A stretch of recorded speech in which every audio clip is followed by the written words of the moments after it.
ಕುವೆಂಪುಗೆ ಕಾದಂಬರಿ ಬಗ್ಗೆ ಮೊದಲಿಂದ ಅಷ್ಟು ನಂಬಿಕೆ ಇರಲಿಲ್ಲ. ಯಾಕೆಂದರೆ ಅವರ ಒಂದು ನಂಬಿಕೆ ಇದೆ, ಕಾವ್ಯದಲ್ಲಿ 100ಕ್ಕೆ 100ರಷ್ಟು ಸತ್ಯವನ್ನು ಹೇಳೋದಕ್ಕೆ ಸಾಧ್ಯ, ಅದು ಪ್ರತಿಮಾ ಸತ್ಯ ಅಂತ ಇದ್ರು ಅವರು ವಿಮರ್ಶೆಯಲ್ಲಿ. ಆದರೆ ನಾಟಕದಲ್ಲಿ ಅರ್ಧ ಸತ್ಯವನ್ನು ಹೇಳೋದಕ್ಕೆ ಸಾಧ್ಯ, ಪೂರ್ತಿ ಹೇಳೋಕ್ಕೆ ಸಾಧ್ಯ ಇಲ್ಲ. ಕತೆ ಕಾದಂಬರಿಲಿ ಸತ್ಯ ಹೇಳೋದು ಅಷ್ಟು ಸಾಧ್ಯವೇ ಇಲ್ಲ ಅಂತ ಅವರು ಅಂದ್ಕೊಂಡಿದ್ದರು. ಅವ್ರು ಒಂದು ಹಂತದ ವಿಮರ್ಶಾ ಲೇಖನಗಳನ್ನು ಬರೀತಾರೆ ಮತ್ತು ಅದಕ್ಕೊಂದು ರೀತಿಯ ತನ್ನದೇ ಆದ ಒಂದು ಸಮರ್ಥನೆಯನ್ನು ಕೂಡ ಕೊಡ್ತಾರೆ. ಆದರೆ ಟಾಲ್ಸ್ಟಾಯ್ ಓದಿದ ಮೇಲೆ ಎಲ್ಲ ಇದು ಹೀಗಲ್ವಲ್ಲ, ಬೇರೆ ಥರ ಮಾಡಬಹುದಲ್ಲ, ಕಾದಂಬರಿಯನ್ನು ಬಳಸಿ ನಾವು ಒಂದು ಇಡೀ ಜಗತ್ತನ್ನೇ ತೆರೆಕೊಡಬಹುದೇ, ಅಷ್ಟೇ ಅಲ್ಲ, ಯಾವುದನ್ನು ಕವಿತೆಯಲ್ಲಿ ಕೊಡಲು ಸಾಧ್ಯವಿಲ್ಲವೋ, ಯಾವುದನ್ನು ನಾಟಕದಲ್ಲಿ ಕೊಡೋಕ್ಕೆ ಸಾಧ್ಯವಿಲ್ಲವೋ ಅಂಥ ಒಂದು ಜಗತ್ತನ್ನು ತೆರೆಯೋದಕ್ಕೆ ಕಾದಂಬರಿಲಿ ಅವಕಾಶ ಇದೆಯಾ? ಕತೆ ಬಗ್ಗೆ ಅವರು ಅಷ್ಟು ನಂಬಿಕೆ ಇಟ್ಕೊಳ್ಳಿಲ್ಲ. ಕತೆ ಬರೆದ್ರು ಒಂದೆರಡು ಸಂಕಲನ ಬಂತು, ಸನ್ಯಾಸಿ ಅಂತ ಬಂತು, ವಿಭೂತಿ ವಾಟ್ ಎವರ್. ಆದರೆ ಕಾದಂಬರಿ ಬರಿಬೇಕು ಅಂತ ಹೊರಟಾಗ ಅವರು ಪ್ರಾಯಶಃ ಕನ್ನಡದ ಅತ್ಯುತ್ತಮ ಕಾದಂಬರಿ ಮತ್ತು ಅಷ್ಟೇ ಒಳ್ಳೆಯ ಇನ್ನೊಂದು ಕಾದಂಬರಿಯನ್ನು ಸೃಷ್ಟಿಸಿದರು. ಕಾನೂರು ಹೆಗ್ಗಡತಿ ಮೊದಲು ಸೃಷ್ಟಿಸಿದರು, ಮಲೆಗಳಲ್ಲಿ ಮದುಮಗಳು ಆಮೇಲೆ ಸೃಷ್ಟಿಸಿದರು. ಅದರ ತಮಾಷೆ ಏನು ಅಂದರೆ, ಅವುಗಳಲ್ಲಿ 2ನೇ ಕಾದಂಬರಿ ಕತೆ ಮೊದಲು ನಡೆದಿರುತ್ತೆ, ಮೊದಲನೇ ಕಾದಂಬರಿ ಕತೆ ಆಮೇಲೆ ನಡೆದಿರುತ್ತೆ. ಇನ್ನೂ ಒಂದು ಮುಖ್ಯವಾದ ಸಂಗತಿ ನೀವು ಗಮನಿಸಬೇಕಾದ್ದು ಅಂತಂದರೆ, ಆ ಕಾದಂಬರಿಯ 2 ಕಾದಂಬರಿಗಳ ಒಟ್ಟು ಕಥೆಯ 10% ಮಾತ್ರ ಕುವೆಂಪು ಅವರು ಸ್ವಂತ ಜೀವನ ಕಾಲದಲ್ಲಿ ನಡೆದಿರ್ಬೋದು. ಕುವೆಂಪು ತನ್ನ ಜೀವನ ಕಾಲಕ್ಕಿಂತ ಎಷ್ಟೋ ಹಿಂದಿನ ಕಥೆಯನ್ನು ಮತ್ತೆ ಕಟ್ಟಿಕೊಡ್ತಾ ಇದ್ದಾರೆ ಮದುಮಗಳಲ್ಲಿ, ಕಾನೂರು ಹೆಗ್ಗಡತಿಯ ಒಂದು ಭಾಗದಲ್ಲಿ. ಇದು ಸಾಹಿತ್ಯದ ಸೃಜನಶೀಲತೆ ಬಗ್ಗೆನೂ ಒಂದು ಪ್ರಶ್ನೆ ಅಂತ ನಾನು ಒಂದು ಕಾಮೆಂಟ್ ಅಂದ್ಕೊಂಡಿದ್ದೀನಿ. ಸ್ವಾನುಭವ ಇದ್ದಿದ್ದನ್ನು ಬರೀಬೇಕು. ಇವತ್ತು ಸಾಮಾನ್ಯವಾಗಿ ಹೇಳೋದು ಅದೇ ಮಾತು, ಅನುಭವ ಇದ್ದರೆ ಬರೀಬೇಕು, ಇಲ್ಲದ್ರೆ ಸುಮ್ಮನಿರಬೇಕು. ಸ್ವಾನುಭವದ ಆಚೆಗೆ ಏನೂ ಬರೆಯೋದಕ್ಕೆ ಸಾಧ್ಯ ಇಲ್ಲ. ಅದರಿಂದ ನನ್ನ ಕಾರಂತರಿ ಅಷ್ಟೇ ದೊಡ್ಡ ಕಾದಂಬರಿ ಕಾರಂತರನ್ನು ಮಾತು ಹೇಳ್ತಾರೆ, ನಾನು ನನ್ನ ಆಥೆಂಟಿಕ್ ಆದ ಅನುಭವಕ್ಕೆ ಯಾವುದು ಬಂದಿರಲ್ಲ ಅದನ್ನು ಕುರಿತು ಬರೆಯಲ್ಲ, ನನ್ನ ಸ್ವಂತ ಅನುಭವಕ್ಕೆ ನಿಲುಕದ್ದನ್ನು ಕುರಿತು ನಾನೇನೂ ಬರೆಯೋದಿಲ್ಲ. ಕುವೆಂಪು ಏನಾರು ಹಂಗೆ ಅಂದ್ಕೊಂಡ್ಬಿಟ್ಟಿದ್ರೆ ಮಲೆಗಳಲ್ಲಿ ಮದುಮಗಳು ಬರೆಯೋಕೆ ಆಗ್ತಾನೇ ಇರಲಿಲ್ಲ ಅವರಿಗೆ. ಅದರಿಂದ ಒಬ್ಬ ರೈಟರ್ನ, ಒಬ್ಬ ಲೇಖಕನ ಫಿಕ್ಷನಲ್ ಇಮ್ಯಾಜಿನೇಷನ್ ಅಂತೀವಲ್ಲ, ಅದು ಯಾವುದು? ಆ ಇಮ್ಯಾಜಿನ್ ಎಲ್ಲಿಂದ ಹುಟ್ಕೊಳ್ಳುತ್ತೆ? ಅವನನ್ನು ನೋಡಿರಬೇಕಾ? ಗುತ್ತಿ ತಿಮ್ಮಿ ಮಾತಾಡಿದ್ದನ್ನು, ಐತಾ ಪಿಂಚಲು ಸರಸವನ್ನು ಒಬ್ಬ ಕುವೆಂಪು ನೋಡಿರೋಕ್ಕೆ ಸಾಧ್ಯನಾ? ಹಾಗಾಗಿ ನಮ್ಮಲ್ಲಿ ಸ್ವಂತ ಅನುಭವ ಅನ್ನೋದಕ್ಕೆ ಕೊಡುವಂತಹ ಅನಗತ್ಯವಾದ ಒತ್ತಿದೆಯಲ್ಲ, ಅನಗತ್ಯವಾದ ಒತ್ತನ್ನು ಕುವೆಂಪು ಬಹಳ ಬಲವಾಗಿ ಪ್ರಶ್ನೆ ಮಾಡಿದ್ರು. ಅವ್ರು ಪ್ರಶ್ನೆ ಮಾಡೋಕ್ಕಿದ್ದದ್ದು ಅವರಿಗಿಂತ ಕ್ರಿಯೇಟಿವಿಟಿ, ಸೃಜನಶೀಲತೆಯ ನೆರವಿಟ್ಟುಕೊಂಡೇ ಅವರದನ್ನ ಕೇಳಿದ್ರು. ಹಾಗಲ್ಲ ಇದು, ನಾವು ಹಳೆಯದನ್ನು ಇಟ್ಕೊಂಡೇ ಹೊಸದನ್ನು ಕಟ್ಟಬಹುದು. ಹಳೆಯದನ್ನೋದು ಎಲ್ಲಿರುತ್ತೆ? ನಾವು ಅದನ್ನು ಹುಟ್ಟಿಸ್ಕೋತೀನಿ, ಕಂಡ್ಕೋತೀನಿ ಅಂತ. ಕುವೆಂಪುಗೆ ಯಾವತ್ತೂ ಕೂಡ ತಾನು ಕಂಡದ್ದಕ್ಕಿಂತ ಕಾಣಬಲ್ಲದ್ದರ ಬಗ್ಗೆ ಒಂದು ವಿಶ್ವಾಸ ಇತ್ತು. ನಾನಿದು ನೋಡಬಲ್ಲೆ, ನೋಡಬಲ್ಲೆ. ಆದರೆ ಒಂದು ನಿದರ್ಶನ ಕೊಡಬೇಕು, ತುಂಬ ಚೆನ್ನಾಗಿದೆ, ಕೇಳಿಸ್ಕೊಳ್ಳಿ. ಹಿರಿಯರೊಬ್ಬರು ಅವ್ರ ಹತ್ರ ಹೋದರು. ನೋಡಿ, ನಾನೊಂದು ಪ್ರವಾಸ ಕಥನ ಬರೆದಿದ್ದೀನಿ, ಯಾವುದೋ ಸಮುದ್ರಕ್ಕೋ ಹಿಮಾಲಯಕ್ಕೋ ಹೋಗಿ ಬಂದಿದ್ದೀನಿ, ಅವರು ದಯವಿಟ್ಟು ನೀವು ಓದಿ ಈ ಪುಸ್ತಕನ ಅಂತ ಕೊಟ್ಟರು. ಆಯಿತು, ಇಟ್ಟೋಗು ಅಂತ ಹೇಳಿಬಿಟ್ಟು ಕುವೆಂಪು ತೊಗೊಂಡ್ರು. 3 ದಿನ ಬಿಟ್ಟು ಓದಿದ್ರಂತೆ. ಓದ್ಬಿಟ್ಟು ಆಮೇಲೆ ಇನ್ನೊಬ್ಬ ಗೆಳೆಯನ ಹತ್ರ ಹೇಳಿದ್ರಂತೆ, ನೋಡಿ ಇವರು ಅಲ್ಲಿಗೆಲ್ಲ ಹೋಗಿ ಬಂದಿದ್ದಾರೆ, ಎಲ್ಲ ನೋಡ್ಕೊಂಡು ಬಂದಿದ್ದಾರೆ, ತಮ್ಮ ಅನುಭವಗಳನ್ನು ತುಂಬ ಚೆನ್ನಾಗಿ ಬರೆದಿದ್ದಾರೆ. ಆದರೆ ನಾನು ಆ ಪ್ರದೇಶಕ್ಕೆ ಹೋಗಿಲ್ಲ, ನೋಡಿಲ್ಲ, ಮುಂದೆ ಹೋಗೋದೂ ಇಲ್ಲ. ಆದರೆ ನಾನು ಇಲ್ಲಿ ಕುಳಿತುಕೊಂಡೇ ಆ ಹಿಮಾಲಯವನ್ನು, ಗಂಗಾ ನದಿಯನ್ನು, ಮತ್ತೊಂದನ್ನು ಅವರಿಗಿಂತ ಚೆನ್ನಾಗಿ ಕಲ್ಪಿಸಿಕೊಳ್ಳಬಲ್ಲೆ. ಕುವೆಂಪುಗೆ ಆ ವಯಸ್ಸಲ್ಲಿ ಜಂಬ ಕೊಚ್ಕೊಂಡು ಏನೂ ಆಗಬೇಕಾಗಿರಲಿಲ್ಲ. ಡಿ did not have to prove anything about anything. ಆದರೂ ಅವರ ಮಾತನ್ನು ಹೇಳಿ, ಆ ಮಾತು ನನಗೊಂದು ಬೀಗದ ಕೈ ಅಂತ ನಾನು ಅಂದ್ಕೊಂಡಿದ್ದೀನಿ. ಶೇಕ್ಸ್ಪಿಯರ್ ಹೇಳ್ದಾಗೇ poet's eye in a frenzy ಅಂತ ಒಂದು ಬಹಳ ಪ್ರಸಿದ್ಧವಾದ ಪದ್ಯ ಇದೆ. ಕವಿಯ ಕಣ್ಣು ದರ್ಶನದಲ್ಲಿ ಏನೆಲ್ಲವನ್ನು ನೋಡಬಲ್ಲದು, ಎಷ್ಟೆಲ್ಲವನ್ನು ನೋಡಬಲ್ಲದು. ಅದಕ್ಕೆ ಕಣ್ಣಲ್ಲ ಬೇಕಾದ್ದು, ಇನ್ನು ಒಳಗಣ್ಣು ಅಂತ ನಾನು. ಒಳಗಣ್ಣು, ಕವಿಯ ಕಣ್ಣು ದರ್ಶನದಲ್ಲಿ ಅಂತ ಕುವೆಂಪು ಲೇಖನನೇ ಒಂದಿದೆ.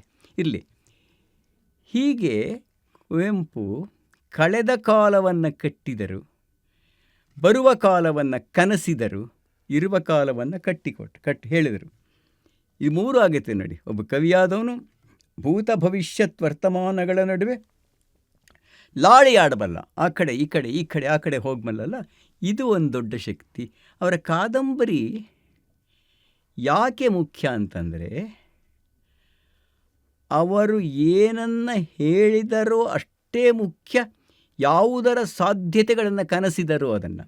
ಕಾನೂರು ಹೆಗ್ಗಡ್ತಿ ಕೊನೆಯಲ್ಲಿ ಎಲ್ಲ ಸಮಾಧಾನವಾಗಿ ಹೊಸ ಶತಮಾನದ ಹಾಡನ್ನು ಹೋದ್ರಾ, ಆಯ್ತಾ,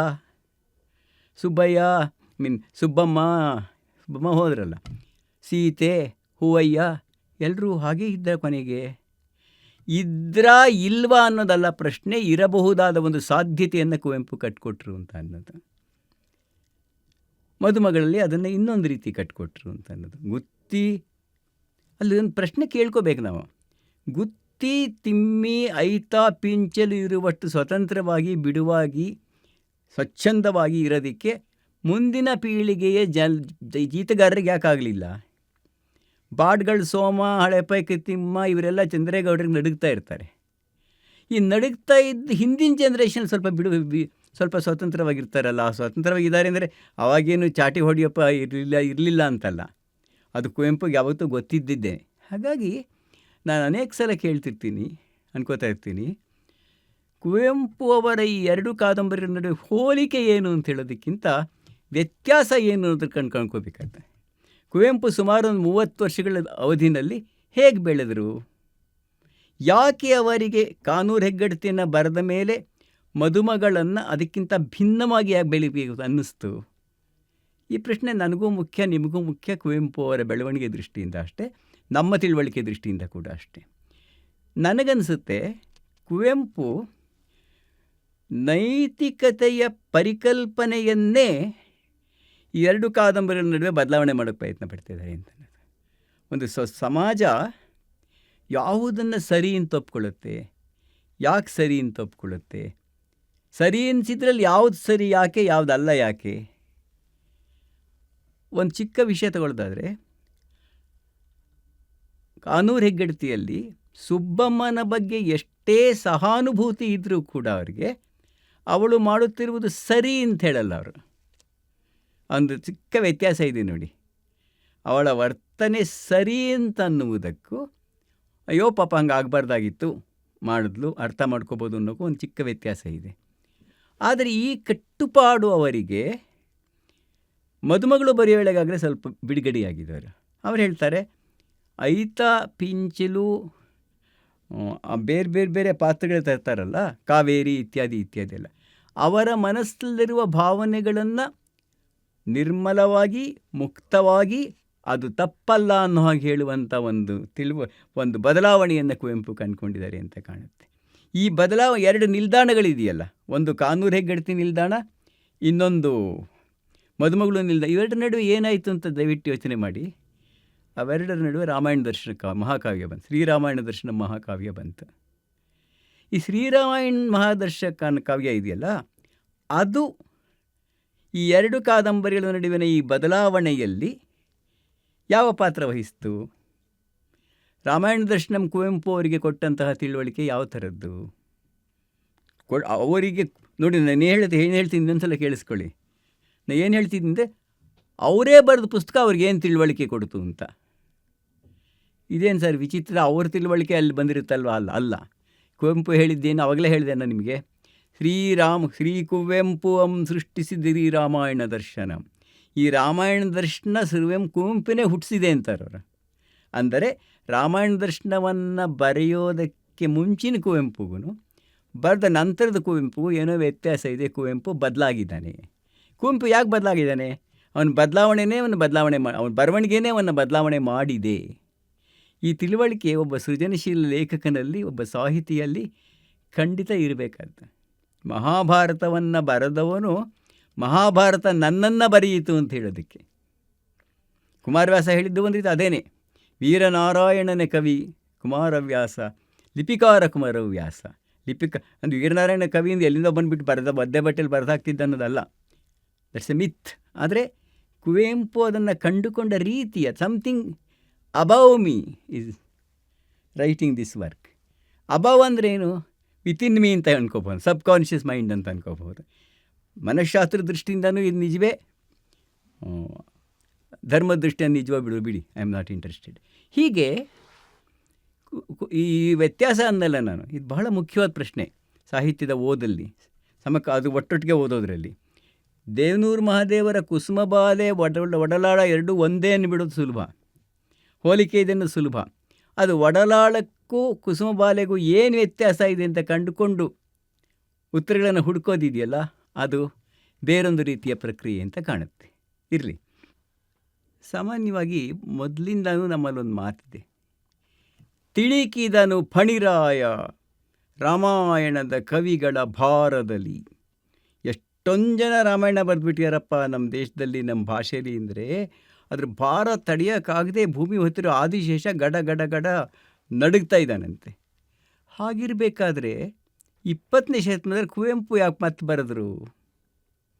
ಕುವೆಂಪು ಬರೆದಿರುವ ರಾಮಾಯಣ ಹೇಗೆ ಮೂಲ ವಾಲ್ಮೀಕಿ ರಾಮಾಯಣಕ್ಕಿಂತ ಆಮೇಲೆ ನಮ್ಮ ದೇಶದಲ್ಲೇ, ನಮ್ಮ ರಾಜ್ಯದಲ್ಲೇ, ನಮ್ಮ ಭಾಷೆಯಲ್ಲೇ ಬಂದಿರತಕ್ಕಂಥ ಬೇರೆ ಬೇರೆ ರಾಮಾಯಣಗಳಿಗಿಂತ ಯಾಕೆ ಭಿನ್ನವಾಗಿದೆ ಅನ್ನೋ ಪ್ರಶ್ನೆ, ಅದು ಕೇವಲ ರಾಮನ ಕಥೆ ಅನ್ನೋದಕ್ಕಿಂತ ತುಂಬ ಬೇರೆ. ನಿಜಕ್ಕೂ ಒಂದು ಕಾವ್ಯ ರಾಜನ ಕಥೆಯೋ ಪ್ರಜೆಗಳ ಕಥೆಯೋ, ಒಂದು ಚರಿತ್ರೆ ಬಗ್ಗೆನೇ ಈ ಪ್ರಶ್ನೆ ಇದೆ. ಚರಿತ್ರೆ ಎನ್ನುವುದು, ಪುರಾಣ ಎನ್ನುವುದು ನಾಯಕರ ಕಥೆಯೋ ಜನರ ಕಥೆಯೋ? ಉತ್ತರ ಹುಡುಕ್ತಾ ಹೋದರೆ ಇಲ್ಲ, ನಿಜಕ್ಕೂ ಜನರ ಕಥೆ ಅಲ್ವಾ ಕಥೆ ಅನ್ನೋದು. ಚರಿತ್ರೆ ನೀವೆಲ್ಲ ಜನರ ಚರಿತ್ರೆ ಅಲ್ವಾ? ಇದನ್ನು ಹೇಗೆ ಹೇಳೋದು? ನಾನು ಹಿಂದೆ ಒಮ್ಮೆ ಕಿಂಗ್ ಲಿಯರ್ ನಾಟಕ ನೋಡಿದ್ದೆ. ನಾಟಕ ಸಿನಿಮಾ, ಅದು ರಷ್ಯನ್ ಸಿನಿಮಾ. ಅದು ಕಿಂಗ್ ಲಿಯರ್ ಕಥೆ ಇರೋದು. ನಿಮಗೆ ಗೊತ್ತಿರೋ ಹಂಗೆ ಕಿಂಗ್ ಲಿಯರ್ ಅಂದರೆ ರಾಜ, 3 ಜನ ಮಕ್ಕಳು, ಅವರ ತಲ್ಲಣಗಳ ಕಥೆ. ತುಂಬ ಒಳ್ಳೆ ನಾಟಕ, ಗೊತ್ತಿದೆ. ಆದರೆ ಆ ಸಿನಿಮಾ ಹೇಗೆ ಶುರು ಆಯ್ತಪ್ಪ ಅಂದರೆ, ಕಿಂಗ್ ಲಿಯರ್ ಆಸ್ಥಾನಕ್ಕೆ ಸಾವಿರಾರು ಜನ ಬರ್ತಾರಲ್ಲ, ಆಸ್ಥಾನನ ಅಟೆಂಡ್ ಮಾಡೋಕ್ಕೆ, ರಾಜ್ಯಸಭೆನ ಅಟೆಂಡ್ ಮಾಡೋಕ್ಕೆ. ಅವರು ದೊಡ್ಡ ಒಂದು ಬೆಟ್ಟ ಹತ್ಕೊಂಡು ಬರೋದನ್ನು ತೋರಿಸ್ತಾ ಹೋಗಿರ್ತದೆ. ಕೊನೆಯಲ್ಲಿ ಅವನ ಆಸ್ಥಾನಕ್ಕೆ ಬರ್ತಾರೆ ಅವರೆಲ್ಲನೂ. ಅವನ ರಾಜ್ಯನ ಮೂರ್ಚೂರು ಮಾಡೋ ಜಗಳ ಶುರುವಾಗುತ್ತೆ. ಆ ಪ್ರಯಾಣ ಇದೆಯಲ್ಲ, 4 ಗಂಟೆ ಪ್ರಯಾಣ, ಅದು ಆ ಎಲ್ಲ ಪ್ರಜೆಗಳ ಎಷ್ಟೊಂದು ನೋವುಗಳನ್ನು, ಸಾವುಗಳನ್ನು, ತಲ್ಲಣೆಗಳನ್ನು ಹೇಳುತ್ತೆ. ಅಂದರೆ ಆ ಹಿನ್ನೆಲೆ ಇಡೀ ಕಾವ್ಯಕ್ಕೆ, ನಾಟಕಕ್ಕೆ ನಿಮ್ಮ ಈ ರಾಜರಾಣಿಯರ ಕಥೆಯಷ್ಟೇ ಈ ನೋಡೋಕೆ ಬಂದ ಜನಗಳ ಕಥೆಯು ಮುಖ್ಯ ಅನ್ನೋ ಭಾವನೆಯನ್ನು ಇವತ್ತಿನವರೆಗೂ, ನಾನು 25 ಕಿಂಗ್ ಲಿಯರ್ ನೋಡಿದ್ರೂ ಕೂಡ ಆ ಕಿಂಗ್ ಲಿಯರ್ ನನ್ನ ಮನಸ್ಸಲ್ಲಿ ನಿಂತಿರೋದಕ್ಕೆ ಅದೇ ಕಾರಣ. ಇದು ಶಿಫ್ಟ್ ಇನ್ ಎಂಫಸಿಸ್, ಒಂದು ಒತ್ತನ್ನು ಇನ್ನೊಂದು ಕಡೆ ಕೊಡೋದು. ಈ ಪ್ರಶ್ನೆ ಕೇಳಿಕೊಂಡಾಗ ಶ್ರೀ ರಾಮಾಯಣ ದರ್ಶನ ಮಹಾಕಾವ್ಯ ಯಾಕೆ ಹೊಸದು, ಯಾಕೆ ಮುಖ್ಯವಾದ್ದು ಅಂತಂದರೆ, ಅದ್ರ ಹೆಸರಲ್ಲೇ ಒಂದು ಮಾತಿದೆ ನೋಡಿ, ದರ್ಶನಂ ಅಂತ. ನಾನು ಕಂಡುಕೊಂಡ ರಾಮಾಯಣ ಇದು. ಇದುವ ರಾಮಾಯಣ ಅಲ್ಲ, ನಾನು ಕಂಡುಕೊಂಡ ರಾಮಾಯಣ. ಕಂಡುಕೊಂಡ ರಾಮಾಯಣ ಬಳಸೋಕೆ ಏನು ಬಳಸ್ಕೋತೀನಿ ನಾನು? ಇರೋ ಕಥೆನೇ ಬಳಸ್ಕೋತೀನಿ. ಆದರೆ ಇರೋ ಕಥೆಯನ್ನೇ ಬಳಸಿಕೊಂಡು ಹೊಸ ಕಥೆಯನ್ನು ಹೇಳುವುದಿದೆಯಲ್ಲ, ಅದು ಕನ್ನಡ ಸಾಹಿತ್ಯ ಪರಂಪರೆಯದೇ ಒಂದು ಗುಣ ಕೂಡ ಹೌದು. ವ್ಯಾಸಭಾರತ ಒಂದಿರುತ್ತೆ, ಪಂಪ ಭಾರತ ಇನ್ನೊಂದಿರುತ್ತೆ, ಕುಮಾರ ವ್ಯಾಸಭಾರತ 3ನೇದೇ ಇರುತ್ತೆ. ಈ ಶಿಫ್ಟ್ ಆಗ್ತಾ ಆಗ್ತಾ ಹೋದಾಗ ಕುವೆಂಪು ಇದಕ್ಕೆ ಕೊಟ್ಟಿರ್ತಕ್ಕಂಥ ಶಿಫ್ಟ್ ಎಂಥದ್ದು? ನನಗೆ ಒಂದನ್ಸೋದು,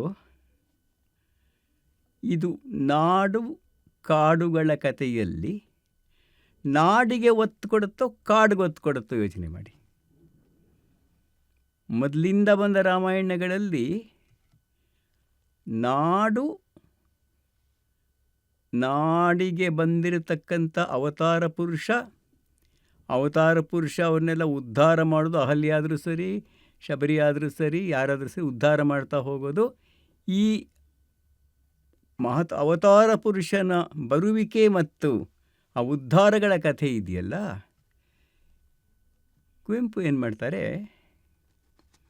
ರಾಜನ ದಾರಕ್ಕೆ ಕಟ್ಟಿದ ಹೂವುಗಳ ಹಾಗೆ ಕಾಡಿನ ಪಾತ್ರಗಳನ್ನು ಚಿತ್ರಿಸ್ತಾ ಹೋಗ್ತಾನೆ, ಸಾಮಾನ್ಯರ ಪಾತ್ರಗಳನ್ನು ಚಿತ್ರಿಸ್ತಾ ಹೋಗ್ತಾರೆ. ಸಾಮಾನ್ಯ ಪಾತ್ರ ಅಲ್ಲಿ ಇರಲಿಲ್ವೋ, ಅಲ್ಲೂ ಇದ್ರು ನಿಜ. ಮಂಥರೇನೂ ಇದ್ಲು, ಅಹಲ್ಯೇನೂ ಇದ್ದರು, ಶಬರಿನೂ ಇದ್ದರು, ಆಂಜನೇಯನೂ ಇದ್ದ, ಸುರಮ ಅನ್ನೋ ಪಾತ್ರವೂ ಇದ್ದರು, ಇವರೆಲ್ಲ ಇದ್ದರು ನಿಜ. ಆದರೆ ಕುವೆಂಪು ಏನು ಮಾಡ್ತಾರೆ ನೋಡಿ, ರಾಮ ಮುಖ್ಯನೇ, ಆದರೆ ರಾಮ ಮುಖ್ಯನಾಗುವುದು ಯಾಕೆ ಅನ್ನೋ ಪ್ರಶ್ನೆ ಕೇಳಿಕೊಂಡಾಗ, ಎಷ್ಟೊಂದು ಜನ ಇವನ ಸುತ್ತ ಇದ್ದಾರಲ್ಲ, ಇವನನ್ನು ಕಟ್ಟುಕೊಡುವ ಕಾರ್ಯ ಇವ್ರದ್ದು ಕೂಡ ಹೌದು. ಇವನನ್ನು ರೂಪಿಸಿರೋದು ರಾಮ ಭಕ್ತರಿಂದ, ರಾಮನ ಸುತ್ತಮುತ್ತ ಇರತಕ್ಕಂಥ ಗಿರಿಜನರಿಂದ, ನಗರ ಜನರಿಂದ ರೂಪಿತವಾದವನೇ ಹೊರತು ತನ್ನಷ್ಟಕ್ಕೆ ತಾನೇ ಅವನು ಅವತಾರ ಪುರುಷ ಆಗೋದಿಲ್ಲ. ಅಷ್ಟೇ ಅಲ್ಲ, ಇದು ಒಂದು ರೀತಿ ಪಂಪನ ಕಾಲದಿಂದ ಬಂದಂಥ ಒಂದು ಪರಂಪರೆ. ಕೃಷ್ಣ, ಅರ್ಜುನ, ಕರ್ಣನನ್ನು ನಾಯಕನನ್ನು ಮಾಡ್ತಕ್ಕಂಥ ಪರಂಪರೆ ಇರಲಿ. ಅವರು ಎಲ್ಲ ಪಾತ್ರಗಳನ್ನು ಒಟ್ಟಾಗಿ ನೋಡುವ, ಅವರಲ್ಲಿರ್ತಕ್ಕಂಥ ಒಳ್ಳೆಯದನ್ನು ನೋಡುವ, ಮತ್ತು ಅದೆಲ್ಲಕ್ಕಿಂತ ಹೆಚ್ಚಾಗಿ ತಾನು ಕಾದಂಬರಿಗಳಲ್ಲಿ ಯಾವ ಜಗತ್ತನ್ನು ಸೃಷ್ಟಿಸಿದರೋ ಅದೇ ಜಗತ್ತನ್ನು ಇನ್ನೊಂದು ಭಿನ್ನವಾದ ನೆಲೆಯಲ್ಲಿ ಹಳ್ಳಿಗಳ ಅಂಚಿನ ಬದಲು ಕಾಡಿನ ಒಳಗಡೆ ಕರ್ಕೊಂಡು ಹೋಗಿ, ಇಲ್ಲಿರ್ತಕ್ಕಂಥ ಜೀವನ ಹೀಗೆ ಇದೆಯಲ್ಲ ನೋಡಿ. ನಮಗೆ ನಿವಾಗಲೂ ರಾಮಾಯಣ ದರ್ಶನದ ಅತ್ಯಂತ ಮನಸ್ಸನ್ನು ಮುಟ್ಟುವ ಭಾಗಗಳು ಅಂತಂದರೆ ವಾಲಿ ಸುಗ್ರೀವರ ಆಟದ ಪ್ರಸಂಗ ಒಂದು ಬರುತ್ತೆ. ಅವ್ರೇನು ಮಾಡಿದ್ರು, ಮನುಷ್ಯ ಲೋಕವನ್ನು ಕಾಡಿನಲ್ಲಿ ಸೃಷ್ಟಿಸಿದರು, ಆದರೆ ಮನುಷ್ಯನ ಕವಡು ಗಂಟುಕತನ ಮೋಸಗಳಿಲ್ಲದ ಹಾಗೆ ಸೃಷ್ಟಿಸ್ತಾ ಹೋದರು. ಮತ್ತು ಅದರ ಹಿಂದೆ ಅದನ್ನು ರಾಮಾಯಣ ದರ್ಶನಕ್ಕೆ ಬೇರೆ ಬೇರೆ ಬೇರೆ ವಿದ್ವಾಂಸರು ಬೇರೆ ಬೇರೆ ರೀತಿಗಳಲ್ಲಿ ಆಧ್ಯಾತ್ಮಿಕ ನೆಲೆಯಿಂದ ಹಿಡಿದು ಬೇರೆ ಬೇರೆ ಅರ್ಥ ಕೊಡೋಕ್ಕೆ ಪ್ರಯತ್ನ ಪಟ್ಟಿದ್ದಾರೆ. ಅರ್ಥಗಳನ್ನೆಲ್ಲ ಪಕ್ಕಕ್ಕೆ ಇಟ್ಬಿಟ್ಟೆ ನೋಡ್ಬೋದು. ನಾವೆಲ್ಲರೂ ಅದನ್ನು ಓದಿದಾಗ, ಅಷ್ಟು ನನ್ನ ಮಟ್ಟಿಗೆ ಹೇಳಿದ್ರೆ ಓದೋದಕ್ಕಿಂತ ಅಷ್ಟೇ ಮುಖ್ಯವಾಗಿ ಪಾಠ ಮಾಡಿದಾಗ ಎಷ್ಟು ಬೇರೆ ಬಗೆಯ ತಿಳುವಳಿಕೆಯನ್ನು ಕೊಡ್ತು ನನಗೆ ಅಂತಂದರೆ, ನನಗೆ ಒಂದು ರೀತಿ ಭ್ರಮೆಯಿಂದ ಹೊರಗೆ ಬಂದು ವಾಸ್ತವಕ್ಕೆ ಬಂದಾಗಾಯಿತು. ನಾನು ಯಾಕೆ ಈ ಮಾತನ್ನ ಹೇಳ್ತಾ ಇದ್ದೀನಿ ಅಂದರೆ, ಕನ್ನಡ ಸಾಹಿತ್ಯ ಚರಿತ್ರೆಯ ಒಂದು ಹಂತದಲ್ಲಿ ರಾಮಾಯಣ ದರ್ಶನಂ ಕಾವ್ಯವೇ ಅಲ್ಲ ಅಂತ ಪಕ್ಕಕ್ಕೆ ತಳ್ಳುವಷ್ಟು ಕಟುವಾದ ಮತ್ತು ತಪ್ಪಾದ ಚಿಕಿತ್ಸೆಯನ್ನು ಕೊಡ್ತಾಯಿದ್ರು. ಕುವೆಂಪು ಅಂದರೆ ಆ ಕಾದಂಬರಿ ಹರಡಿದೆಯಲ್ಲ ಅಷ್ಟೇ, ಅದರಾಚೆ ಕುವೆಂಪು ನೋಡಬೇಕಾದ ಅವಶ್ಯಕತೆಯೇ ಇಲ್ಲ. ಅವ್ರ ಕಾವ್ಯ ಅಲ್ಲ, ನಾಟಕ ಅಲ್ಲ, ಮಹಾಕಾವ್ಯ ಅಂತೂ ಕಾವ್ಯವೇ ಅಲ್ಲ ಅಂತ. ನಾವು ಈ ಒಂದು ಸನ್ನಿವೇಶವನ್ನು ಮೀರಿ ಬಂದವರು, ಅದಲ್ಲ ಅಂತ ಅರ್ಥ ಮಾಡಿಕೊಳ್ಳೋದಕ್ಕೆ ಪ್ರಯತ್ನ ಪಡ್ತಾ ಇರೋರು ಈಗಲೂ ನಂಬಿಕೆ ಬಂದಿದೆ ನನಗಿವಾಗ, ನಮ್ಮೆಲ್ಲ ಅನೇಕರಿಗೆ. ನಾನು ಅಂದರೆ ನನ್ನೊಬ್ಬನ ವಿಚಾರವನ್ನು ಹೇಳ್ತಾ ಇಲ್ಲ. 70-80ನೇ ದಶಕ, ಅದಕ್ಕಿಂತ ಸ್ವಲ್ಪ ಹಿಂದಿನ ದಶಕದಲ್ಲಿ ಓದ್ತಾ ಇದ್ದವರು ಎಲ್ಲರಿಗೂ ಕೂಡ ಈಗಲೂ ಕುವೆಂಪು ಅವರ ಕವಿತೆಗಳ ಬಗ್ಗೆ ನಡೆಯುವಷ್ಟು ಚರ್ಚೆ, ಅದರಲ್ಲೂ ಕಾದಂಬರಿಗಳ ಬಗ್ಗೆ ನಡೆಯುವಷ್ಟು ಚರ್ಚೆ ರಾಮಾಯಣ ದರ್ಶನಂ ಕಾವ್ಯದ ಮೇಲೆ ನಡೆದಿದ್ದು ನನಗೆ ಹೆಚ್ಚು ಅಂತಂದು ವಾಚನೆ ಮಾಡೋಕ್ಕಾಗುತ್ತೆ ಅಷ್ಟೇ. ಅದನ್ನು ಹಾಡ್ಬೋದು, ಕೇಳಿಸ್ಕೋಬೋದು, ಅಷ್ಟೇ ಅಲ್ಲ. ಅದು ಕನ್ನಡ ಕಾವ್ಯ ಪರಂಪರೆಯ ಕಥನಧಾರೆ, ಭಾವಗೀತಾತ್ಮಕವಾದ ಧಾರೆ ಮತ್ತು ನಾಟಕಧಾರೆ ಮೂರನ್ನೂ ಒಳಗೊಂಡಿರತಕ್ಕಂಥದ್ದು ಅಂತನ್ನೋದು. ಮತ್ತು ಯಾರನ್ನು ಮುಖ್ಯ ಪಾತ್ರಗಳು ಅಂತ ಅನ್ಕೋತಿದ್ವಿ ಅವರಲ್ಲ, ಅದಕ್ಕಿಂತ ಭಿನ್ನವಾದಿದೆ ಅನ್ನೋದನ್ನ ಹೇಳೋಕ್ಕೆ ಪ್ರಯತ್ನ ಪಟ್ಟವರು.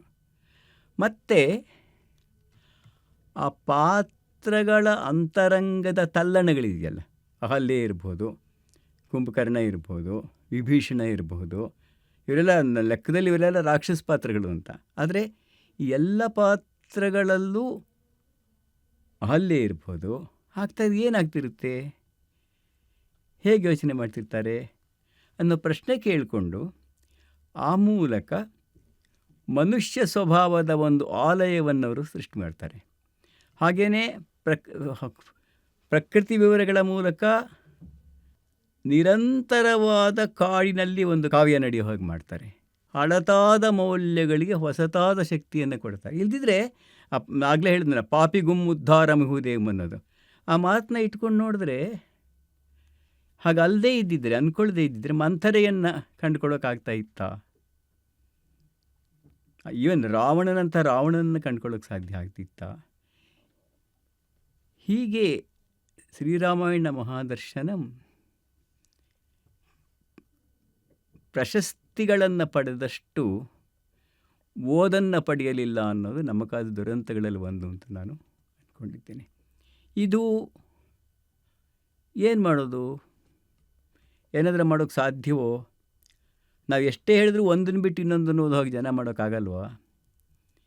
ಒಂದೊಂದು ಕಾಲವೂ ಒಂದೊಂದು ಬಗೆಯ ಬರವಣಿಗೆ ತನ್ನ ಅಭಿರುಚಿಯನ್ನು ಕಳ್ಕೊಂಡ್ಬಿಡುತ್ತೋ?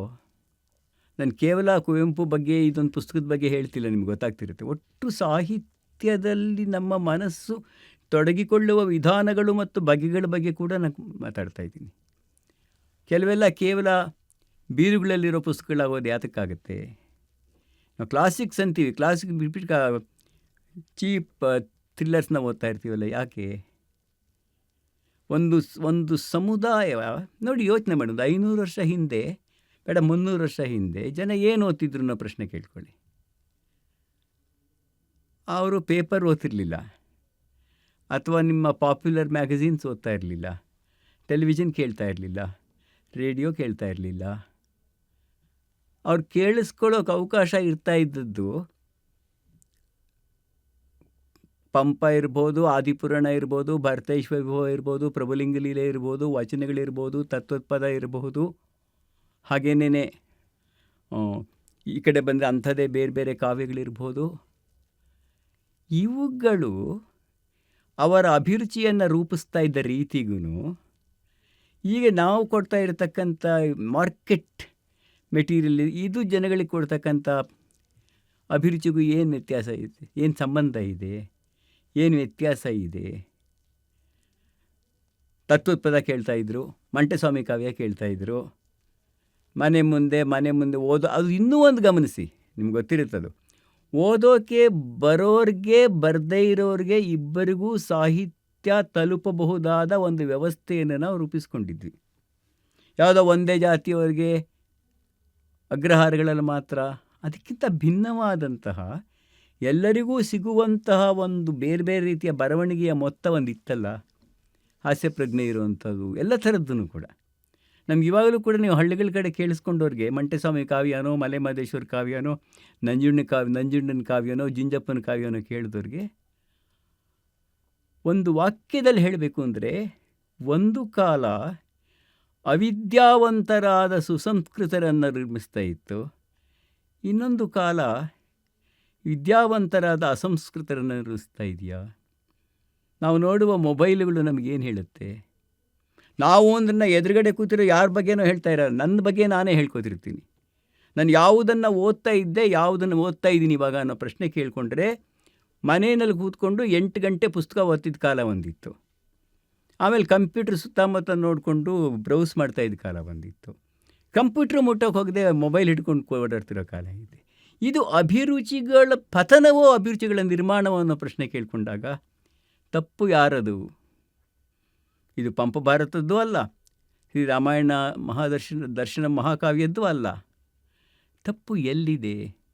ಈ ತಪ್ಪನ್ನು ಸರಿಪಡಿಸ್ಕೊಳ್ಳೋ ಬಗೆ ಯಾವುದು ಅನ್ನೋಂಥ ಪ್ರಶ್ನೆಯೂ ಕೂಡ ಒಟ್ಟು ಸಮುದಾಯ, ಒಟ್ಟು ತಿಳುವಳಿಕೆ ಕಂಡ್ಕೋಬೇಕಲ್ವ? ನಮ್ಮಲ್ಲಿ ಯಾವಾಗ ಯಾವ ಗಾಳಿ ಬೀಸುತ್ತೆ, ಯಾವಾಗ ಹೋಗೋದು ಗಾಳಿ, ಯಾಕೆ ಹೋಗುತ್ತೆ, ಯಾಕೆ ಬೀಸುತ್ತೆ? ಈ ಪ್ರಶ್ನೆಗಳು ಈ ಕಾವ್ಯಕ್ಕೆ, ಈ ಕವಿಗೆ ತಕ್ಷಣಕ್ಕೆ ಅಪ್ರಸ್ತುತ ಅಂತಲೇ ಹೇಳೋದಿಲ್ಲ. ಒಟ್ಟು ಕಾವ್ಯಕ್ಕೆ ಪ್ರಸ್ತುತ, ಇದು ಡಾನ್ಸ್ಗೆ ಅಪ್ರಸ್ತುತ, ಸಂಗೀತಕ್ಕೆ ಪ್ರಸ್ತುತ, ಎಲ್ಲದಕ್ಕೂ ಪ್ರಸ್ತುತವೇ ಇವೆಲ್ಲ ಕೂಡ. ಏಕೆಂದರೆ ಇದು it's A question of survival. ನಮ್ಮ ಮಕ್ಕಳನ್ನ ನಮ್ಮ ದೇಶ ಬಿಟ್ಬಿಟ್ಟು, ನಮ್ಮ ಭಾಷೆ ಬಿಟ್ಬಿಟ್ಟು ಬೇರೆ ದೇಶಕ್ಕೆ, ಬೇರೆ ಭಾಷೆಗೆ ಕಳಿಸಿದಾಗ ಅದ್ರ ಬಗ್ಗೆ ದುಃಖ ಪಡೋದಕ್ಕೆ ದೇಶಭಕ್ತಿ ಅಲ್ಲ ಕಾರಣ, ಒಂದು ಸಂಸ್ಕೃತಿ ನಾಶವಾಗುತ್ತೆ ಅಂತ. Death of A language, death of A music, death of A dance is also the death of a culture. ಈ ಕಲ್ಚರ್ ಹೋಯ್ತು ಅನ್ನೋದು ಗೊತ್ತಿಲ್ಲದಂಗೆ ಕಳೆದು ಹೋಗ್ಬಿಡುತ್ತದೆ, ಮತ್ತು ಸಿಕ್ಕದೇ ಇಲ್ಲ. ನಾನು ಆಗಲೇ ಹೇಳಿದಾಗೆ ರಾಮಕೇಂದ್ರದ ಸುತ್ತ ಜನಸಾಮಾನ್ಯರ ವರ್ತುಲ ಅನ್ನೋದು ಒಂದಾದರೆ ಇಲ್ಲಿಂದು, ಎರಡನೇದು ಕಾಡು ನಾಡುಗಳ ರಾಜಕೀಯದ ಸ್ವರೂಪ ಮತ್ತೊಂದಾದರೆ, ಇದು ಕಾವ್ಯ ರೂಪದಲ್ಲಿರುವ ಕಾದಂಬರಿಯ ಹಾಗೆ ಓದಿಸ್ಕೊಂಡು ಹೋಗುತ್ತೆ ಅನೇಕ ಘಟನೆಗಳನ್ನು ನೋಡ್ತಾ ಹೋದರೆ. ಮತ್ತು ಕನ್ನಡ ಕಾವ್ಯಗಳಲ್ಲಿ ಬಹಳ ಅಪರೂಪದಂಥ ಹಾಸ್ಯಪ್ರಜ್ಞೆ ಇದರಲ್ಲಿ ಇಡಿಕಿರಿದಿದೆ ಅಂತ ಕಾಣುತ್ತೆ. ನಿಮಗೆ ನಿಜವಾಗಲೂ ಇದನ್ನು ಪಾಠ ಮಾಡಿ ಇದನ್ನ ಹೇಳಬೇಕು ಅಂತಂದರೆ, ರಾಮಾಯಣದ ದರ್ಶನ ಒಂದು 25 ಸಾಲು ತಗೊಂಡು ಅದನ್ನು ಓದಿ ಅದನ್ನು ವಿವರಿಸಿದರೆ ಬರೋ ತಿಳುವಳಿಕೆ ಬೇರೆ ಥರದ್ದಿರುತ್ತೆ. ಅದು ಫಿಲಾಸಫಿ ಇದೆ ಅದರಲ್ಲಿ, ಬೇಕಾದಷ್ಟು ಈ ಥರದ್ದು ಸಂಗತಿಗಳಿದೆ. ಭಾಳ ಜನರ ಗಮನಕ್ಕೆ ಬರದೇ ಇರೋದು ಅಂತಂದರೆ, ಕುವೆಂಪು ಕನ್ನಡದ ಬಹಳ ದೊಡ್ಡ ವಿಮರ್ಶಕರಲ್ಲಿ ಕೂಡ ಒಬ್ಬರು ಅಂತ ಅನ್ನೋದು. ವಿಮರ್ಶಕರೇ ಬೇರೆ ಇರಬೇಕು, ಬೇರೆ ಏನು ಬರೆಯೋರು ವಿಮರ್ಶಕರಾದರೆ ಇಂಪಾರ್ಷಿಯಲ್ ಆಗಲ್ಲ ಅಂತ ಏನೋ ಹೇಳ್ತಾ ಅಂದ್ಬಿಟ್ಟು ವಿಮರ್ಶೆ ಅನ್ನೋದೊಂದು ವೃತ್ತಿ ಮಾಡಿದಾಗ ಕನ್ನಡದ ದೊಡ್ಡ ದೊಡ್ಡ ವಿಮರ್ಶಕರೆಲ್ಲ ಯಾಕೆ ಸೃಜನಶೀಲ ಲೇಖಕರೂ ಆಗಿ ವಿಮರ್ಶಕರಾಗಿದ್ದಾರೆ. ಕುವೆಂಪು ಕತೆ, ಕವನ, ಕಾದಂಬರಿ, ನಾಟಕ ಎಲ್ಲ ಬದು, ಆದರೂ ವಿಮರ್ಶೆಯಲ್ಲಿ ಭಾಳ ಮುಖ್ಯರವರು. ಬೇಂದ್ರೆ ವಿಮರ್ಶೆಯಲ್ಲಿ ಭಾಳ ಮುಖ್ಯರು. ನನ್ನ ಗುರುಗಳು ಶಿವರುದ್ರಪ್ಪನವರು ವಿಮರ್ಶೆಯಲ್ಲಿ ಭಾಳ ಮುಖ್ಯರು. ಅನಂತಮೂರ್ತಿ ಭಾಳ ದೊಡ್ಡ ಮುಖ್ಯರು. ಸೊ ಪ್ರೊಫೆಷ್ನಲ್ ಕ್ರಿಟಿಕ್ಸ್ಗಿಂತ ಯಾಕೆ ಕ್ರಿಯೇಟಿವ್ ರೈಟರ್ಸ್ ಫಾರ್ ಕ್ರಿಟಿಕ್ಸ್ ಹೆಚ್ಚು ಇಂಪಾರ್ಟೆಂಟ್ ಆಗಿದ್ದಾರೆ ಕನ್ನಡ ಚಿತ್ರದಲ್ಲಿ? ಈ ಪ್ರಶ್ನೆ ನಾನು ಕೇಳ್ಕೊಂಡಿದ್ದೀನಿ. ಕುವೆಂಪು ಕೂಡ ಆ ಲೆಕ್ಕದಲ್ಲಿ ಕನ್ನಡದಲ್ಲಿ ವಿಮರ್ಶೆಯ ಹೊಸ ಹಾದಿಗಳನ್ನು ಹಾಕ್ಕೊಟ್ಟವರು ಅನ್ನೋದನ್ನು, ಮತ್ತೆ ಅವ್ರ ಭಾಷೆ ಕಷ್ಟ ಇತ್ತು, ಸಂಸ್ಕೃತ ಇತ್ತು ಅಂತ ಅನ್ನೋ ಕಾರಣಕ್ಕೋಸ್ಕರ ನಾವು ಕೈ ಬಿಡ್ತಾ ಇರ್ತೀವಿ ಎಷ್ಟೋ ಸಲ. ಉದಾಹರಣೆಗೆ, ಅವರು ಕಾವ್ಯಮೀಮಾಂಸೆಯ ಅಧ್ಯಾಪಕರಾದಾಗ ಅವರ ಓದು ಮುಪ್ಪುರಿಯಾಗಿತ್ತು. ಅದು ಭಾರತೀಯ ಕಾವ್ಯಮೀಮಾಂಸೆ, ಪಾಶ್ಚಾತ್ಯ ಕಾವ್ಯಮೀಮಾಂಸೆ, ಗ್ರೀಕ್ ಕಾವ್ಯಮೀಮಾಂಸೆ, ಅದೆಲ್ಲಕ್ಕಿಂತ ಮುಖ್ಯವಾಗಿ ಕಾವ್ಯಮೀಮಾಂಸೆ ಮಾಡ್ತಾಯಿದ್ದ ಬೇರೆ ಪ್ರಾಧ್ಯಾಪಕರು ಇಲ್ಲದೇ ಇದ್ದಂಥ ತತ್ವಶಾಸ್ತ್ರ ಮತ್ತು ಮನಃಶಾಸ್ತ್ರಗಳ ಓದು. ಏಕೆಂದರೆ ಮೊದಲಿಂದಾನೂ ಕನ್ನಡ ಸಾಹಿತ್ಯಕ್ಕಿಂತ ಫಿಲಾಸಫಿ MA ಮಾಡಬೇಕು ಅಂತ ಹೊರಟರವರು. ಮೈಸೂರು ಯೂನಿವರ್ಸಿಟಿಗೆ ಹೋಗಿ ಸೇರಿದಾಗ ಅವರು ಇಂಟರ್ಮೀಡಿಯೇಟ್ ಥರ ಡಿಗ್ರಿ ಆದಮೇಲೆ ಅವರು ಹೋಗಿಬಿಟ್ಟು BP ವಾಡಿಯಾ ಅನ್ನೋ ಒಬ್ಬ ಪ್ರೊಫೆಸರ್, ಫಿಲಾಸಫಿ ಪ್ರೊಫೆಸರ್ನ ನೋಡಿಬಿಟ್ಟು ನನಗೆ ಫಿಲಾಸಫಿ MAನಲ್ಲಿ ಅವಕಾಶ ಕೊಡಿ ಅಂತ ಕೇಳಿದ್ರಂತೆ. ಆಗ ವಾಡಿಯಾ ಅವ್ರಿಗೇನೆ ಭಾಳ ಬುದ್ಧಿವಂತ ಹುಡುಗ ಸಿಕ್ಕ ಅಂತ ತೊಗೊಂಡ್ಬಿಟ್ರು. ಆಮೇಲೆ ಸುದ್ದಿ ಕುವೆಂಪು ಅವರ ಗುರುಗಳು ಮತ್ತು ಅವರಿಗೆ ಬಹಳ ಮಹತ್ವ ಕೊಟ್ಟವ್ರನ್ನ ಬೆಳೆಸಿದವರಾದ ಪ್ರೊಫೆಸರ್ AR ಕೃಷ್ಣಶಾಸ್ತ್ರಿ ಅವ್ರಿಗೆ ಗೊತ್ತಾಯಿತು. ಅಷ್ಟೇ ಮುಖ್ಯವಾಗಿ TS ವೆಂಕಣ್ಣವ್ರಿಗೆ ಗೊತ್ತಾಯಿತು. ಅವ್ರು ಕರೆದುಬಿಟ್ಟು ಕುವೆಂಪುನವ್ರನ್ನ, ಅಪ್ಪ, ಫಿಲಾಸಫಿಗೆ ಈ ಜಗತ್ತಲ್ಲಿ ಭಾಳ ಜನ ಹೋಗ್ತಾರೆ, ಫಿಲಾಸಫಿ ನೀನು ಆಗಲೇ ಸಾಕಷ್ಟು ಓದ್ಕೊಂಡಿದ್ದೀಯಾ, ಇನ್ನೂ ಓದ್ಕೋಬೋದು ನಿನ್ನ ಪಾಡಿಗೆ ನೀನು, ಅದು ಕನ್ನಡ ಸಾಹಿತ್ಯಕ್ಕೆ ನೀನು ಬರಬೇಕಾಗಿದೆ, ದಯವಿಟ್ಟು ಬಾ ಅಂತ ಕೇಳಿದ್ಗೆ ಅವ್ರು ಒಪ್ಕೊಂಡು ಬಂದರು. ಪಾಪ ಬಂದಾಗ ಆ ವಿಶಿಷ್ಟವಾದ ಒಂದು ಹಿನ್ನೆಲೆ ಇದೆ ನೋಡಿ ಅವರಿಗೆ. ಯಾವುದು?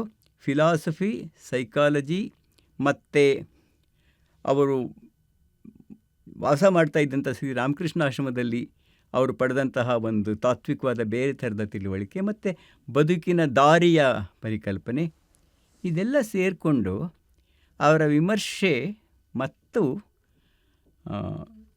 ಮೀಮಾಂಸೆಗೆ, ಕಾವ್ಯ ಮೀಮಾಂಸೆಗೆ ತುಂಬ ದೊಡ್ಡ ನೆರವನ್ನು ಕೊಡ್ತು. ಅದು ಅವರಿಗೆ 2 ಥರ ಪ್ರಯೋಜನ ಆಯಿತು. ಅವರ ಸ್ವಂತ ಬರವಣಿಗೆಯಲ್ಲಿ ಪ್ರಯೋಜನವಾಯಿತು, ಹಾಗೆಯೇ ಅವರು ಮಾಡಿದಂಥ ವಿಮರ್ಶೆಯಲ್ಲಿ ಪ್ರಯೋಜನವಾಯಿತು. ಹಾಗೆ ನೋಡೋಕೆ ಹೋದರೆ ಹಳೆಗನ್ನಡ ಸಾಹಿತ್ಯವನ್ನು ಹೇಗೆ ನೋಡಬೇಕು ಅನ್ನೋದನ್ನು ಕಂಡುಕೊಂಡ ಕೆಲವರಲ್ಲಿ ಒಬ್ಬರವರು ಕನ್ನಡದಲ್ಲಿ. ಪಂಪನ ಬಗ್ಗೆ, ಪಂಪನ ಆದಿಪುರಾಣದ ಒಂದು ಬಗ್ಗೆ. ಅಲ್ಲೇ ಇನ್ನೊಂದೇನಾಗುತ್ತೆ ನೋಡಿ, ಅಲ್ಲೇ ನಮ್ಮ ಕನ್ನಡದಲ್ಲಿ ಮೊದಲಿಂದಾನು ವಿಮರ್ಶೆ ಕೂಡ ಸೆಕ್ಯುಲರ್ ಆಗೋ ಗುಣವನ್ನು ಸ್ವಲ್ಪ ಕಮ್ಮಿ ಇಟ್ಕೊಳುತ್ತೆ. ಅಂದರೆ ಜೈನ ಕಾವ್ಯಗಳ ಬಗ್ಗೆ ಜೈನರೇ ಬರೀಬೇಕು, ವೀರಶೈವ ಕಾವ್ಯಗಳ ಬಗ್ಗೆ, ವಚನಗಳ ಬಗ್ಗೆ ವೀರಶೈವರೇ ಬರೆದ್ರೆ ಒಳ್ಳೆಯದು, ಹರಿದಾಸ ಸಾಹಿತ್ಯದ ಬಗ್ಗೆ ಇನ್ನು ಬ್ರಾಹ್ಮಣರೇ ಬರೀತಾರೆ. ಈ ಥರದ ಒಂದು ಗ್ರೂಪಿಸಮ್ ಅಂತ ಹೇಳದೇ ಇದ್ದರೂ ಕೂಡ ಆ ಥರದ ಒಂದು ಆಯ್ಕೆಯ ಫಲವಾಗಿ ಗೋಡೆಗಳ ನಡುವೆ ಸಂವಾದ ನಡೀತಾ ಇರುತ್ತೆ. ಕುವೆಂಪು ಅಂತವ್ರು ಏನು ಮೊದಲು ಭಾಳ ಒಳ್ಳೆಯ ಲೇಖನ ಆದಿಪುರಾಣದ ಒಂದು ಪ್ರತಿಮೆಯನ್ನು ಕುರಿತದ್ದು, ಮತ್ತೊಂದು ಕಾದಂಬರಿಯನ್ನು ಕುರಿತದ್ದು, ಮತ್ತೊಂದು ಇನ್ಯಾವುದೋ ಲಕ್ಷ್ಮೀಶನ ಜೈಮಿನಿ ಭಾರತವನ್ನು ಕುರಿತದ್ದು, ಮತ್ತೊಂದು ಯಶೋಧೆ ಚರಿತೆಯನ್ನು ಕುರಿತದ್ದು. ಆ ಕಾಲದ ಲೇಖಕರ ಪೈಕಿ ಹಳಗನ್ನಡ ಸಾಹಿತ್ಯದ ಬಗ್ಗೆನೂ ಬರಿಬೇಕು ಅನ್ನೋ ಒಂದು ತಿಳುವಳಿಕೆಯ ನಂಬಿಕೆ ಇದ್ದವರು. ಅವರ ನಂತರದ ಪೀಳಿಗೆಯ ನವ್ಯ ಲೇಖಕರು ಹಳಗನ್ನಡ ಸಾಹಿತ್ಯ ಓದೋ ಅಗತ್ಯವೇ ಇಲ್ಲ ಅನ್ನೋ ನಂಬಿಕೆಯಿಂದ ಹೊರಟವರು. ಈ ಎರಡು ದಾರಿಗಳು ಕನ್ನಡ ಸಾಹಿತ್ಯದ ಎರಡು ದಿಕ್ಕುಗಳನ್ನೇ ಬೇರೆ ಬೇರೆ ಥರ ಮಾಡ್ತು ಅಂತ ಕಾಣುತ್ತೆ. ಆ ದೃಷ್ಟಿಯಲ್ಲಿ ಕುವೆಂಪುರವರು ಅಧ್ಯಾಪಕರಾಗಿ ಹಾಕಿಕೊಟ್ಟ ಹಾದಿ ಇದೆ ನೋಡಿ. ಆಗಿನ ಕಾಲದಲ್ಲಿ ಮೈಸೂರು ಯೂನಿವರ್ಸಿಟಿಲಿ ಓದೋರಿಗೆ ಒಂದು ಕಡೆ ತೀನಂ ಶ್ರೀಕಂಠಯ್ಯ, ಒಂದು ಕಡೆ ಕುವೆಂಪು ಅಂತ ಹೇಳ್ತಾಯಿದ್ರು. ಇವತ್ತು ನಾವು ಕುವೆಂಪು ಅವರು ಬರೆದಂಥ ಕಾವ್ಯಮೀಮಾಂಸೆನ ಒಟ್ಟಿಗೆ ಇಟ್ಕೊಂಡು ನೋಡಿದಾಗ ತೀನಂಶಿಯವರ ಭಾರತೀಯ ಕಾವ್ಯಮೀಮಾಂಸೆ ಮಾತ್ರ, ಭಾರತೀಯನೂ ಅಲ್ಲ, ಸಂಸ್ಕೃತ ಕಾವ್ಯಮೀಮಾಂಸೆ ಮಾತ್ರ ಅದು. ಅಲ್ಲಿ ಕನ್ನಡದ್ದಾಗಲಿ ಅಥವಾ ತಮಿಳ್ದಾಗಲಿ ತೆಲುಗುದಾಗಲಿ ಏನಿಲ್ಲ.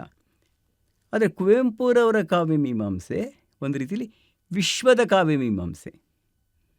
ಕುವೆಂಪು ಅವರು ತೀನಂಶ್ರೀ ಕೃತಿಯನ್ನು ಆಚಾರ್ಯ ಕೃತಿ ಅಂತ ಕರೆದರೂ ನಿಜ, ಆದರೆ ವಾಸ್ತವದಲ್ಲಿ ಕುವೆಂಪು ಅವರ ವಿಮರ್ಶೆ ಅಷ್ಟೇ ದೊಡ್ಡದು ಅಂತ ನಾನು ಅಂದ್ಕೊಂಡಿದ್ದೀನಿ. ಆದರೆ ವಿಮರ್ಶೆಗಿಂತ ಇನ್ನೊಂದು ಹೆಜ್ಜೆ ಮುಂದಕ್ಕೆ ಹೋಗಿ ಹೇಳಬೇಕು ಅಂದರೆ ಅವರ ವಿಚಾರ ಸಾಹಿತ್ಯ ಇದೆಯಲ್ಲ, ನಾನು ಮೊದಲಲ್ಲೇ ಹೇಳಿದೆ ಆ ಮಾತನ್ನು, ನನ್ನ ವಿಚಾರ ಸಾಹಿತ್ಯ ಓದದೆ ಹೋದರೆ ನನಗೆ ಅನ್ಯಾಯ ಮಾಡ್ದಂಗೆ ಅಂತ ಕುವೆಂಪು ಹೇಳ್ತಾರೆ ಅಂತ. ಅದು ಬಹಳ ಬಹಳ ಬಹಳ ನಿಜ. ಅವರ ಆತ್ಮಶ್ರೀಗಾಗಿ ನಿರಂಕುಶಮತಿಗಳಾಗಿ ಇಂಥದ್ದೋ, ಅಥವಾ ವಿಭೂತಿ ಪೂಜೆನೋ, ಮಲೆನಾಡಿಗರಿಗಾಗಿ ಇಂಥ ಚಿಕ್ಕ ಮಕ್ಕಳಿಗಾಗಿ ಯುವಕರಿಗಾಗಿ ಬರ್ತಿದ್ದೋ. ಒಂದು ಹೇಳ್ತಾರೆ, TS ವೆಂಕಣ್ಣಯ್ಯನವ್ರು ಹೇಳಿದ ಒಂದು ಘಟನೆ ಇದೆ. ಅವರು ಎಲ್ಲೋ ಒಂದು ಕಡೆ ನಂಜನಗೂಡು ಹತ್ರನೇ ಎಲ್ಲೋ ಒಂದು ಭಾಷಣ ಮಾಡಿದಂತೆ ಕುವೆಂಪು. ಎಲ್ಲ ಕಾಲದಲ್ಲಿರುವ ಆ ಕಾಲದಲ್ಲಿ ಇದ್ದಂಥ ಧರ್ಮಾಂಧರು ಕುವೆಂಪು ಭಾಷಣ ಭಾಳ ಮಕ್ಕಳನ್ನೆಲ್ಲ ಮಿಸ್ಲೀಡ್ ಮಾಡುತ್ತೆ, ಯುವಕರಿಗೆ ತಪ್ಪುದಾರಿ ಹಿಡಿದುಬಿಡುತ್ತೆ, ಈ ಭಾಷಣನ ಬ್ಯಾನ್ ಮಾಡಬೇಕು, ಈ ಮೇಸ್ಟನ್ನು ಸಸ್ಪೆಂಡ್ ಮಾಡಬೇಕು, ಈ ಥರದೊಂದು ಅಹವಾಲನ್ನು ಮಹಾರಾಜರಿಗೆ ಕೊಟ್ಟರಂತೆ. ಮಹಾರಾಜರು ಏನಾದ್ರು ಮಾಡಬೇಕಲ್ಲ, ಹೌದಾ ಆಯಿತು ನೋಡೋಣ, ಒಂದು ಕಮಿಟಿ ಮಾಡ್ತೀನಿ ಅಂದ್ಬಿಟ್ಟು ಕುವೆಂಪು ಅವರ ಗುರುಗಳನ್ನೇ ಮಾಡ್ತೀನಿ, ದೊಡ್ಡ ವಿದ್ವಾಂಸರು TS ವೆಂಕಣ್ಣಯ್ಯನವ್ರಿಗೆ ಮಾಡ್ತೀವಿ, ಅವ್ರ ಕಮಿಟಿ ಏನು ಹೇಳುತ್ತೋ ಆ ಥರ ಫಾಲೋ ಮಾಡ್ತೀನಿ ಅಂತ. ಅವರನ್ನು ಓದ್ಬಿಟ್ಟು ಆ ಭಾಷಣ ಎಲ್ಲ ಓದ್ಬಿಟ್ಟು ಆಮೇಲೆ ಒಂದು ರಿಪೋರ್ಟ್ ಬರೆದ್ರಂತೆ, ನಾನು ನನ್ನ ಮಗನಿಗೆ ಯಾವುದಾದ್ರೂ ವಿಷಯವಾಗಿ ಉಪದೇಶವನ್ನು ಹೇಳಬೇಕಾಗಿ ಬಂದರೆ ಈ ಭಾಷಣವನ್ನು ಇದಕ್ಕಿಂತ ಉತ್ತಮವಾದ ಯಾವುದೇ ಉಪದೇಶವನ್ನು ಕೊಡಲಾರೆ.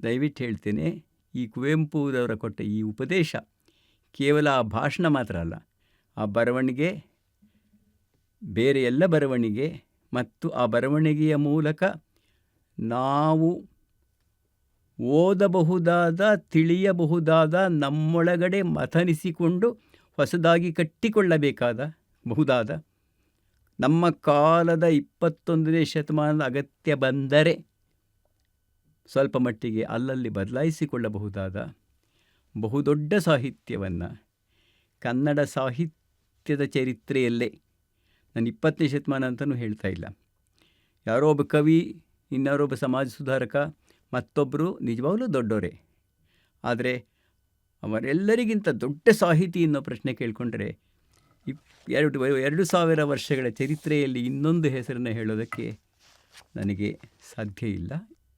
ಹಾಗೆಯೇ ಕುವೆಂಪು ಅವರ ಬಗ್ಗೆ ಇಷ್ಟು ವಿವರವಾಗಿ ಹೇಳ್ತಾ ಇದ್ದಾಗಲೂ ಕೂಡ ಅವರ ಆತ್ಮಕಥೆ ಮತ್ತು ಅವರ ಸಣ್ಣ ಕಥೆಗಳು ಇವೆರಡರ ಬಗ್ಗೆ ಒಂಚೂರು ಹೇಳಲಿಲ್ಲ ಅನ್ನೋ ಕೊರಗಿರಬಾರ್ದು ಅಂತ ಈಗ ಸ್ವಲ್ಪ ತಡವಾಗಿ ಅವುಗಳ ಬಗ್ಗೆ ಮಾತಾಡ್ತಾ ಇದ್ದೀನಿ. ಕುವೆಂಪು ಅವರ ಸಣ್ಣ ಕಥೆಗಳು 2 ಸಂಕಲನಗಳು, ಅವು ಅವರು ಸಾಕಷ್ಟು ಚಿಕ್ಕ ವಯಸ್ಸಲ್ಲಿ ಬರೆದಿತ್ತು ಮತ್ತು ಹಲವು ರೀತಿಯ ವಿಚಾರಗಳು ಮನಸ್ಸಲ್ಲಿ ಹೊರಗೆ ಬರೋದಕ್ಕೆ ತುಡಿತಾ ಇರಬೇಕಾದ್ರೆ ಬರೆದಿತ್ತು.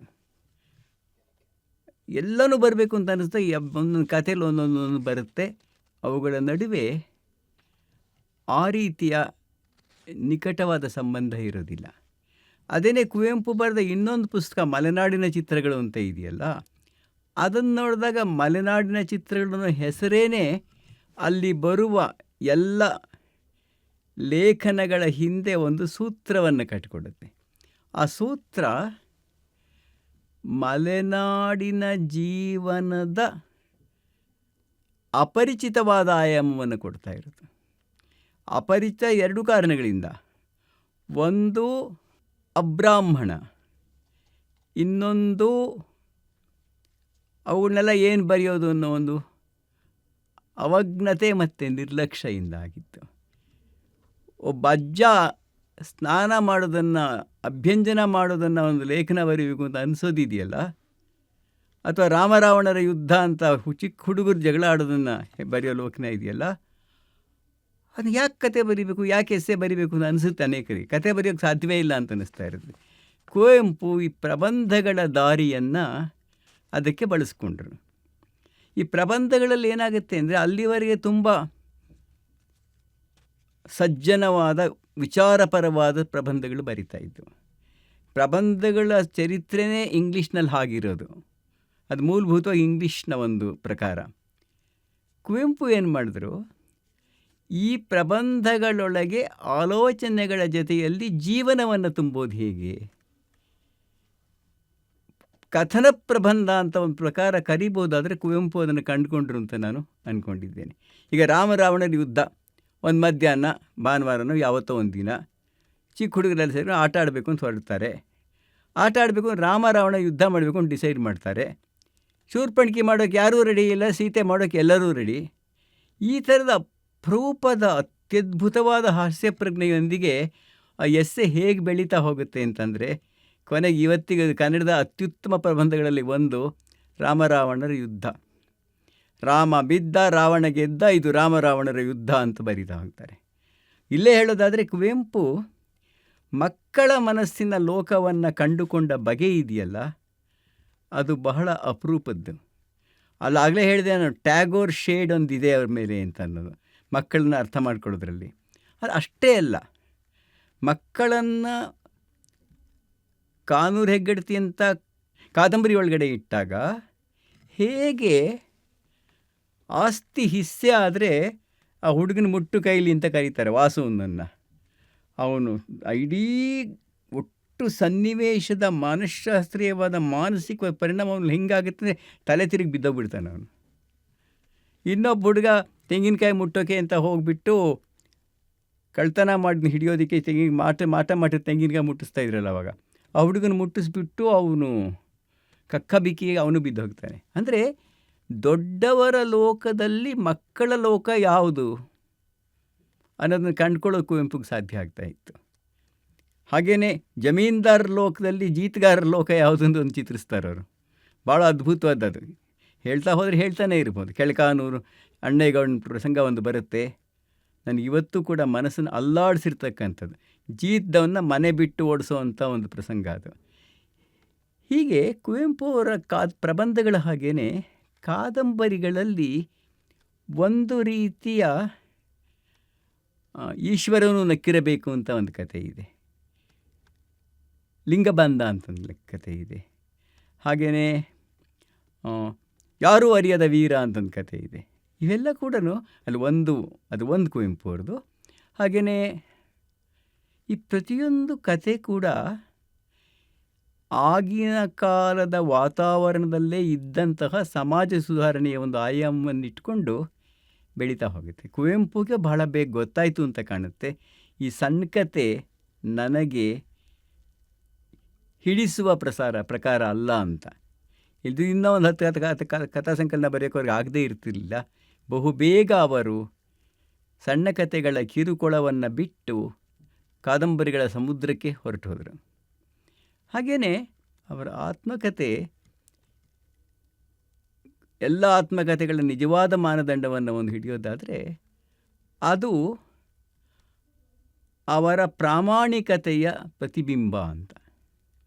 ಈ ಪ್ರಾಮಾಣಿಕತೆ ಅಂತಂದರೆ ಹೇಗೆ ಅಂದರೆ, ಅವ್ರಿಗೆ ಬರಿಬೇಕಾದ್ರೆ ನಾನು ಬರೀತಿರೋದು ಯಾರು ಏನಂದ್ಕೋತಾರೆ ಅನ್ನೋ ಸಂಕೋಚವೇ ಇಲ್ಲದೆ ಬರೆಯೋಕ್ಕೆ ಸಾಧ್ಯ ಆಗ್ತಾಯಿತ್ತು ಅವರಿಗೆ.